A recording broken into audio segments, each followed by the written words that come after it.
Hi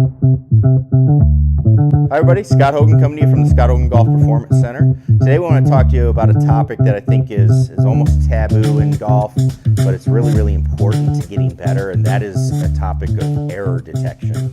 So error detection is exactly what it sounds like. It's your ability to detect your error. And in golf, there's a few ways we can do that. We're just going to focus on a couple today, but the idea is that we want to start getting in tune with what did we do incorrectly to make a shot happen.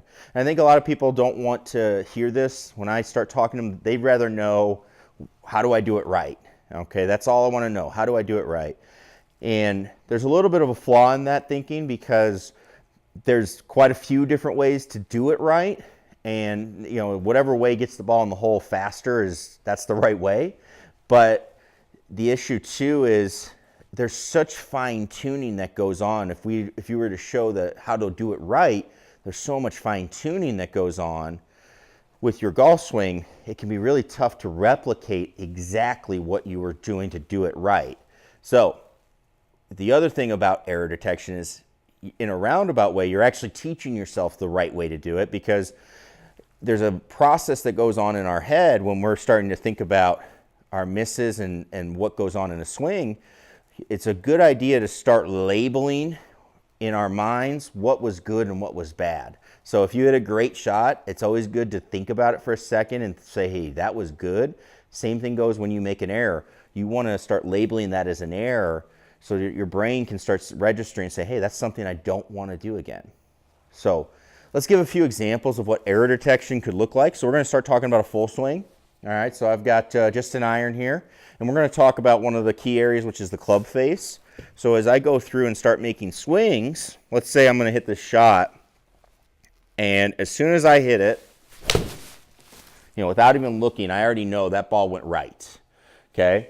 Which now I can look at and confirm that. Now, I hit it well, but went off to the right. What was my error? Well, right off the bat, I'm thinking open club face. I just left the face open, started the ball in that line, and there it went. So right away, I can start detecting my error, and then I can start solving my issue on my own for my next shot. So on this next shot, I'm going to come up, and I'm going to see if I can, instead of being open, I'm going to see if I can let the face get a little bit more square. Okay? Now I got the face square, but I went even too far. I went too far that time. All right? Also, I didn't make the best contact, so you can detect multiple errors in there, but I overdid it that time, which is okay. You're going to see that as you start correcting. You should almost overcorrect as you go, because we call it the Goldilocks theory.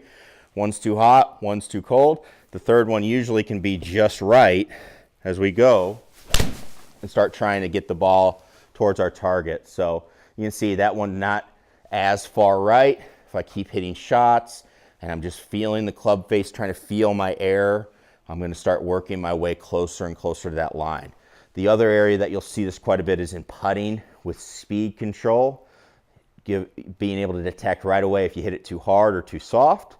That's a great way to start getting error detection. But again, don't be afraid to identify what went wrong in a shot, especially in practice, but even more so in a tournament or in the round of golf.